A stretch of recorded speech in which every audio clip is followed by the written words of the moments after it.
Vanadium batteries hailed as key to solar revolution. Subscribe. News, opinion, life, finance, travel, work, puzzles, contact. Advertise with the new daily.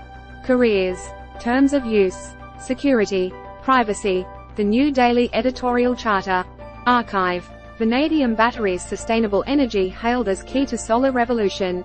Australia has vast reserves of vanadium, a greyish mineral and the 23rd element in the periodic table.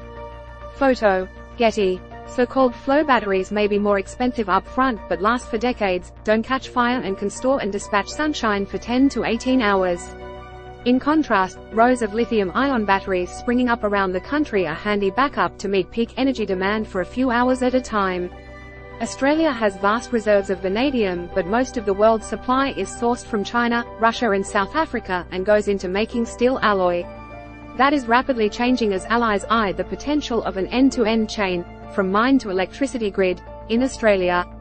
Chief Commercial Officer Matt Harper at Invinity, the British company behind the Southern Hemisphere's largest vanadium flow battery, told AAP the company is in talks with local developers to use Australian vanadium within 2 to 4 years.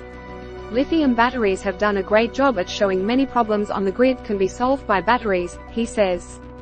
24 hours a day. We want to be able to take solar power and make it available 24 hours a day. In coming years, Invinity aims to use the technology with vanadium that is mined in Australia and manufacture for the domestic market.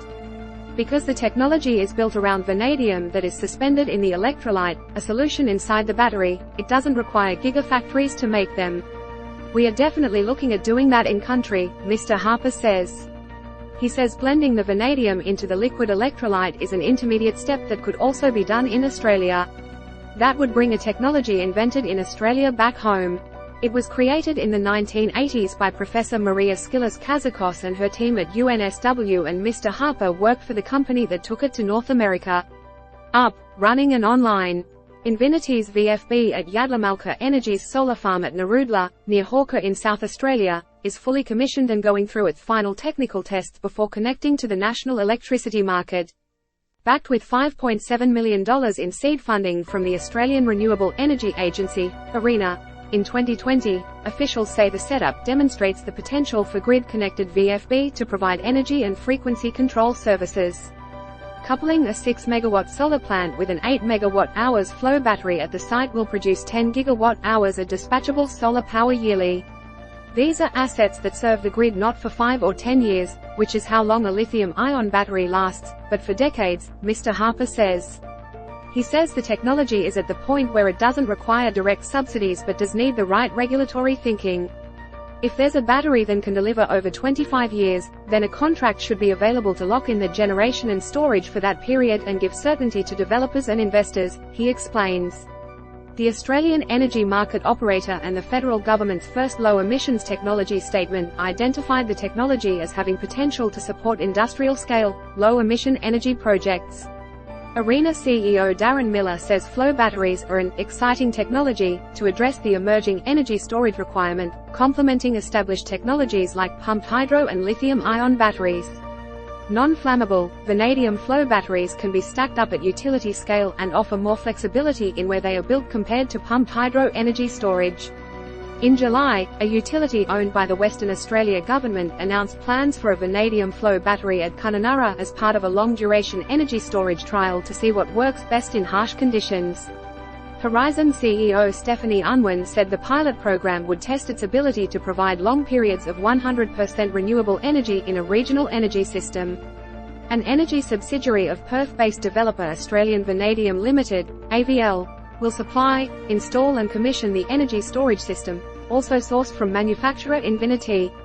Several potential vanadium mines have been granted major project status over the years by federal and state governments, but none have got off the ground. AVL is developing a project south of Meekatharra in WA for an ethically sourced supply of vanadium to global steel, battery and critical metals markets, with a processing plant planned. The mining company expects to be able to provide Invinity with electrolyte from next year, with the plant to be commissioned by the end of 2023. Earlier this month, Invinity's Mr. Harper advised the House of Lords Science and Technology Committee on their use in the United Kingdom, where they are considering rapid deployment. AAP. Kazakhstan mine fire death toll rises to 42. Eddie Jones quits as Wallabies coach. Mixed demands as thousands rally over Gaza.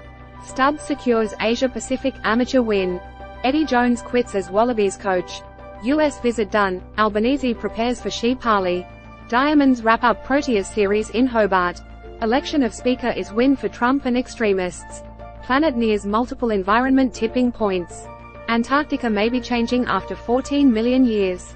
Renewable gas, reality contradicts government, industry. Extreme weather fire alert for New South Wales mid-north coast. Fire alert for Sunshine Coast town of Biawar. How rooftop solar can help renters and landlords. Seduced by optimism, were scuttled by reality. Firefighters mourn the death of New South Wales volunteer. High country brumbies must be culled. Inquiry.